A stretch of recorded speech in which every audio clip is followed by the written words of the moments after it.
Okay, in this video I'm going to add an interest income function to kind of a complete model. It might be a little bit tricky here. The first thing we can do is compute the this one. We just will have a constant interest rate here. It could be varying. That's could be vary kind of with assumed floating LIBOR rate or Euribor rate or something like that. Okay, so we have some interest income. Now, if we would connect this to the other parts of the model, and then particularly if we were sculpting in a sculpting mode, we'd have a problem because the interest income affects the cash flow available for debt service. Cash flow available for debt service affects the level of the debt service, and the level of the debt service affects the debt service reserve account, and the debt service reserve account drives the interest income. So we have this horrible problem. Now, in this case, let's make sure we have it kind of set up correctly. We've got a semi-annual model, and I'm going to assume the typical case where we have a 6 months debt service reserve account. Now, similar kind of functions can be developed for the commitment fee on a letter of credit if you use that instead. Now, what we'll do here is make a function, okay, and so now I'm going to go to the debt resolve functions. Why don't I put a subroutine, and I'll call it interest income.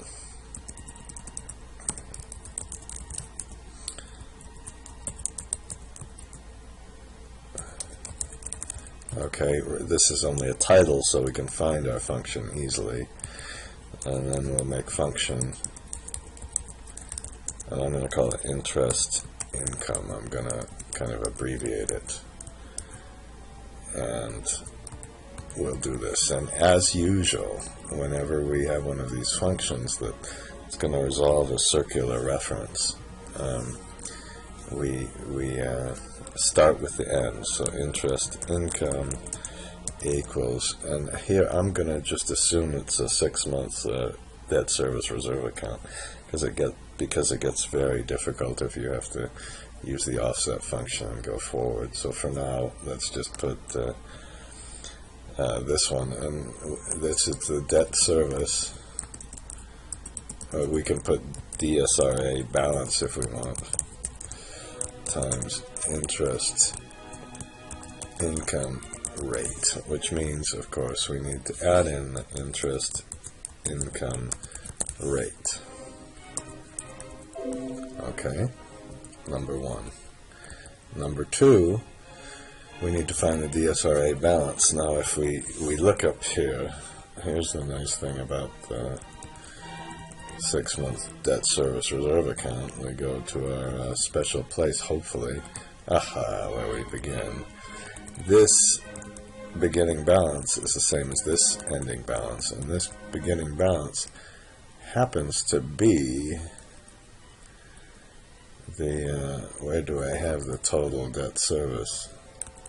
Here's the target debt service, and it happens to be exactly the same thing, which of course is not a chance, because we need to have the entire debt service in a reserve account. So all we need to do is put this in. So we'll put DSRA balance, of course, equals debt service. Hopefully there's no other function that's named debt service. And then here's the problem. We could try to input debt service, but debt service is driven by the interest income itself. That's the problem. So to get debt service equals CFADS divided by the DSCR. Okay, now of course if we have the another method like the level method, then actually we don't even have a circular reference. So we could we could make two interest income. Why don't we make it an interest income function for sculpting?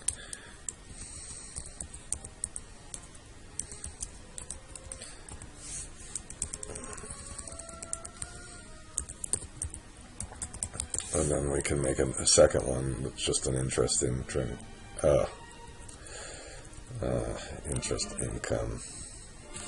Put it in the wrong place, of course. Put an interest income for sculpting. Okay, and I just have a comma, so there we need the DSCR. Now we can have an interest function that's the same thing for our level, and in that case, we don't need, all we need is the debt service, because the debt service is not affected by the sculpting itself. Okay, and I think this will happen no matter what method we use for the DSCR, I hope. Okay, and then in other words, if it's driven by gearing or by the minimum debt service coverage ratio. So then we put CFADS equals, and let's just see how we computed our CFADS. Here's where it gets a little bit tricky, because we have CFADS. Let's refinance that, excuse me, CFADS, yeah, and it's B402. Now it will be, we have to put in all the things that drive the CFADS.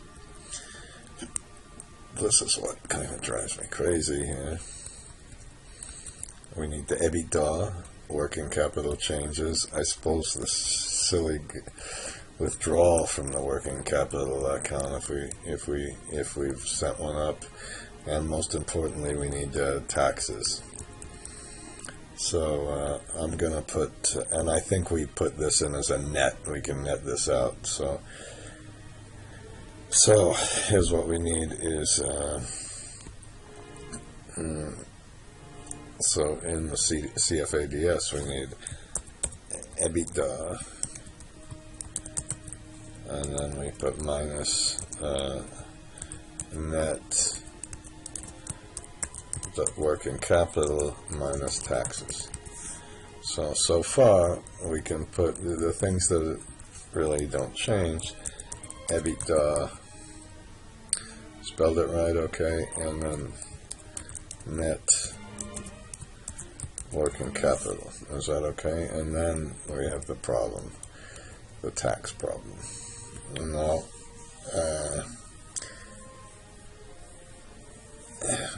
here's the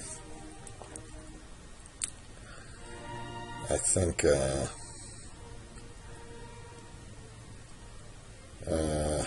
okay, let's put taxes. I think the reason I paused, I'm going to do something I haven't done before, but I'm going to make a function for taxes equal, and the tax calculation is a function of the tax rate, which we're going to need, and EBITDA, and the depreciation, and the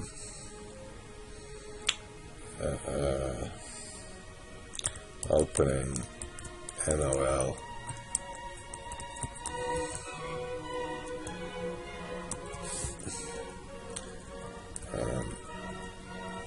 so let's put the tax rate the depreciation expense,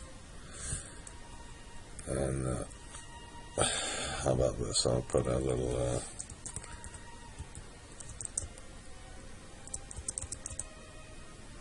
depreciation expense, and we need the opening it.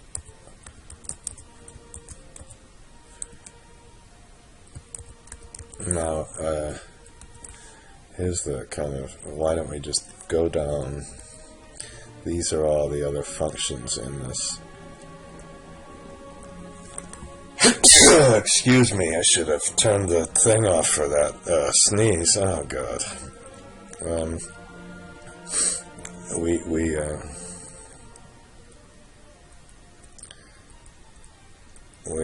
have the here we have EBT equals, so here's, we can just kind of copy this function in here and get our taxes paid. Okay, let's see if we can make a little tax function, so we don't have to keep repeating that function over and over and over again. Okay. Okay. And I put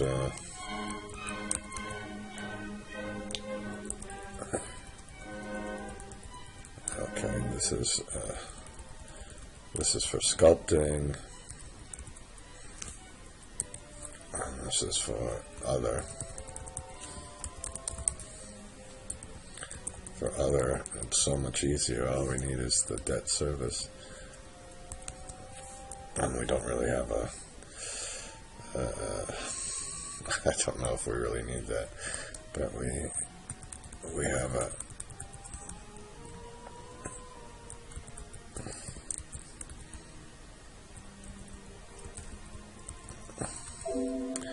okay,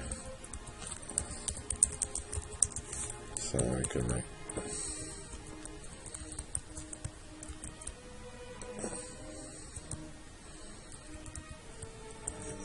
okay. So let's see what we have. So we have EBITDA minus, I'm just going to put the depreciation expense. Now when we do that, it should, yeah, see, it did that. Then of course we need the interest expense.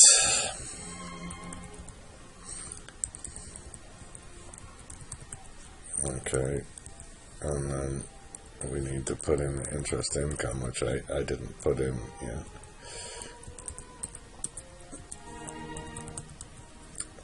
Okay, and then we put our sub-debt service. Okay, oh God. Alright, and so we're going to have to read all that stuff in. That's going to be the pain for this.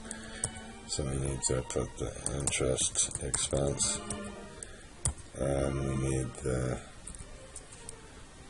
interest income, which is causing our problem in the sub debt service. Okay, and so let's put that, we're going to need it both here. We're going to need the sub debt service.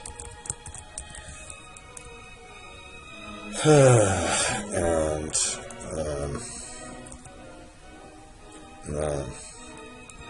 we're going to also have to put the interest expense and the interest income. That's what we just did. Just a minute. Okay, I think we can just put in the interest expense directly. Interest expense is a function of the opening balance of the debt, and not driven by the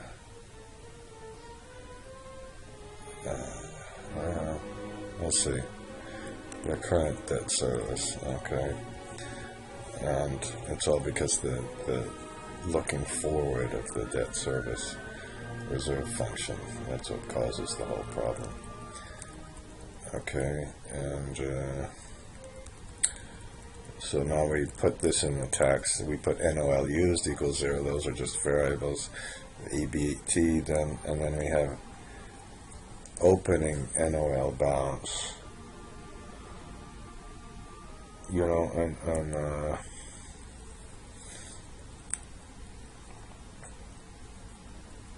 okay, tax. Well, we could use some NOL. I'm just looking at this. So NOL balance equals open. Whoops.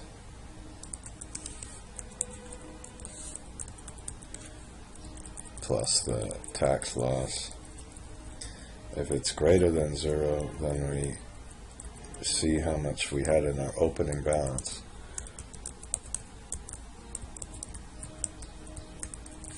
And then we put NOL balance equals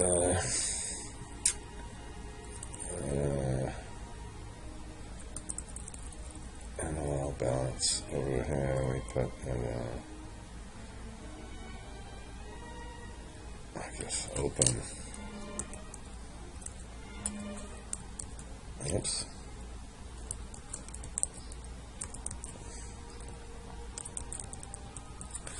Okay, and then now we can take account of the NOL or EWUs and all that, and we get our taxes paid. And I'll just call this the tax calculation. So now we really we're finished with this one. The problem was, of course, this horrible tax calculation. And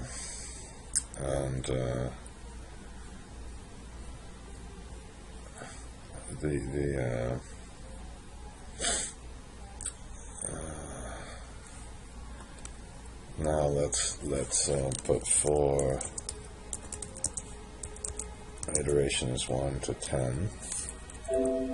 Oops. Okay. Oh God. How horrible, this stupid thing.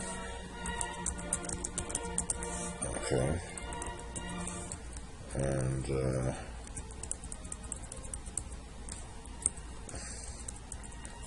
okay.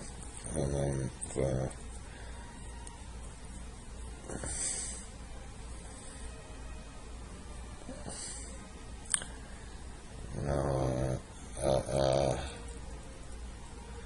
so we compute our taxes, we get the CFADS as a function of taxes, we get the debt service, and then we re-input the interest income here and redo the taxes. And that's our circular reference problem here. And then the taxes and the working capital, and of course I forgot the most important thing, which is the interest income here. And that should be our function. Now, okay, let's, why is this, oh God. Okay, and let's go back to our function and start working on this one. And the main thing, I haven't done it, you know, I suppose you could get crazy, but the interest income for the things like the maintenance reserve account is not a big problem, because the it's not, we don't have the debt service the debt service problem, where the debt service is affected by CFADS, CFADS is affected by interest income and all that stuff. So we put interest income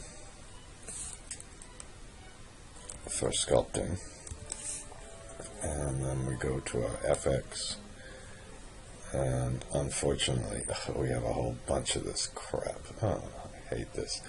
So the interest income rate is, we'll put it here, And the DSCR, I'll put it here now. I remember the DSCR, you could put different DSCRs in different, that's the refinance DSCR. And where is the DSCR? Come on. This is input or adjusted. So this is the, we'll press the F4 count here. Okay. EBITDA is from the current level of EBITDA. So I'm going to go to the, it might be nice to go here. Okay, and net working capital is, how about we'll take this one minus this one. The tax rate is here. We can press the F4. I don't know why I have a 0 tax rate in this scenario. We'll have to adjust that. The depreciation expense is somewhere, oops, we'll have to go to the tax calculation. Oh, we have to put all of these things in. This is, I hate this. Plus this. Of course I added the same one, plus the next one, plus the next one. And then we have the opening NOL balance, which is right here. And then we have the sub-debt service, interest on, it's really sub-interest. And finally we have the regular old interest expense. So I guess that wasn't that bad. Okay. And I press Shift Control R.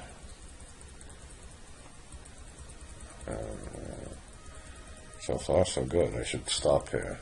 I'm almost tempted to, of course it doesn't work, and I'm gonna pause and fix it, and I hope you can see the idea. Okay, so I'm back. I had to make a couple of adjustments. I put the debt service reserve percentage in, and if you notice, there were a couple of mistakes with the tax calculation using the tax rate and so forth, but it wasn't so bad. Actually, I was expecting worse. And so what happens now is when you look at the interest income, oh, look at this. We have excuse me, where I assume this is where we are. So let's put an interest income rate in here. Now, when we put the interest income rate in, it's not perfect right now, but it's getting there, okay? So, here's what happens, but it's a good way to kind of do this. Okay, notice that the amount you computed with the function is the same as the amount computed just in a simple way, and when you connect the interest income function to the down here to the profit and loss for the tax calculation, and then to the cash flow for the CFADS calculation. Excuse me, we need to go forward, don't we? Then there's no circular reference. Oh, here it is. I had it. Sorry, and it's all okay. Now here's the problem, and it's a way to kind of introduce the horror of this stuff. So I'm kind of touting these functions, this wasn't so bad. We could even put, oh god, when I do this, watch it not work. Last income equal interest in income sculpting. That's another error I had. Forgot to put the sculpting at the end. And then we can say if the interest income sculpting minus if the absolute value of the, okay, interest income sculpting minus the last income is less than 0.001, then exits function. We just compute it up here, and then we don't have to necessarily go through 10 iterations. We go through less, and let's just make sure I didn't screw everything up by doing that. Okay.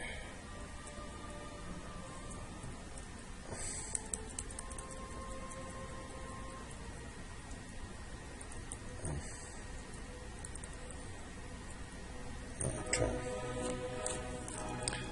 Interest income function.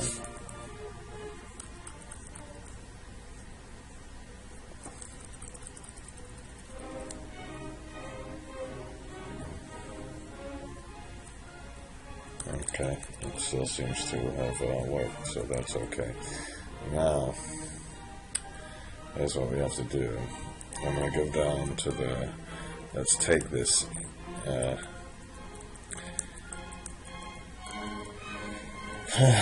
interest income sculpting function, and the key thing is to put it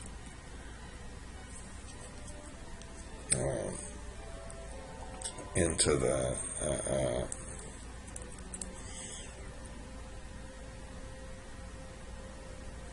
we're going to put it into the sculpting function. So you know, here's essentially, this is just right here. When we sculpt the debt, we need to include this in here now. Oh, great. And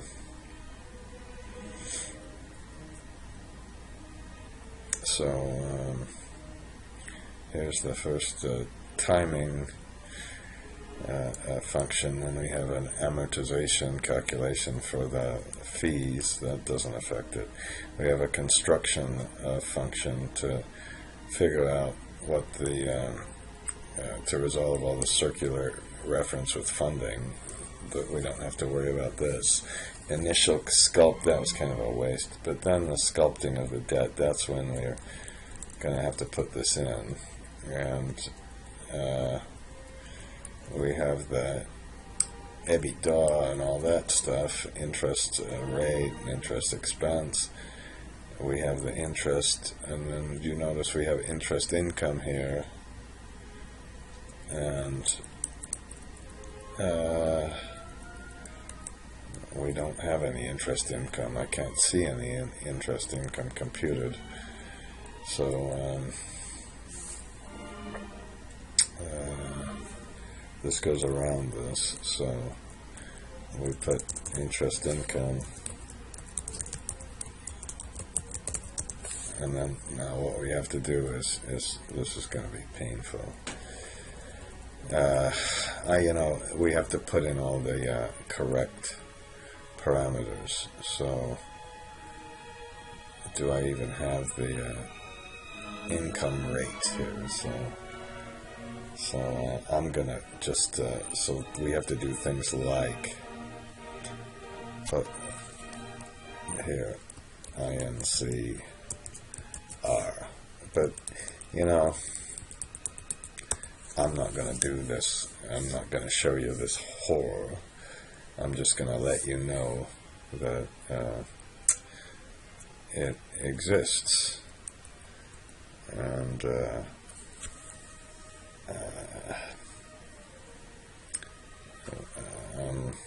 just a minute. I'm leaving it on for just a minute.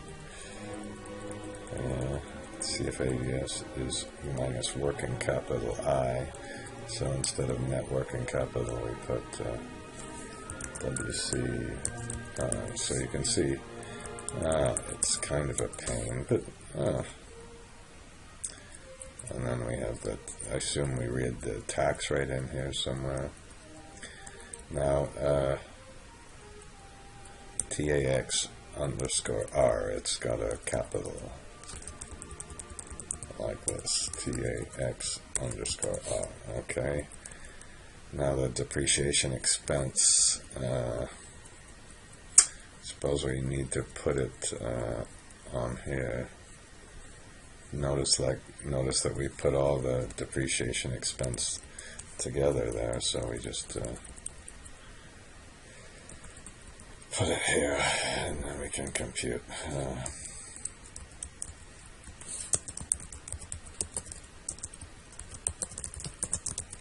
And here's the only tiny little thing this will fix. If you go back to the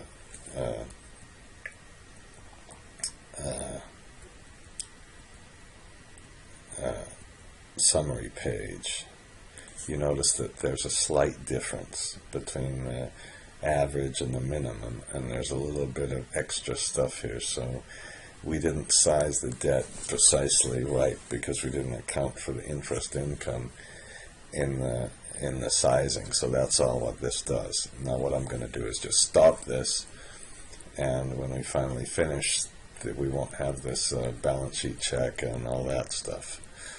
Because to prove kind of this, if you go to the financing assumptions, and if you take this to 0, then you can see that now the model is okay. Okay, that's why you want these kind of tests anyway. Alright, and I'm going to stop this video now.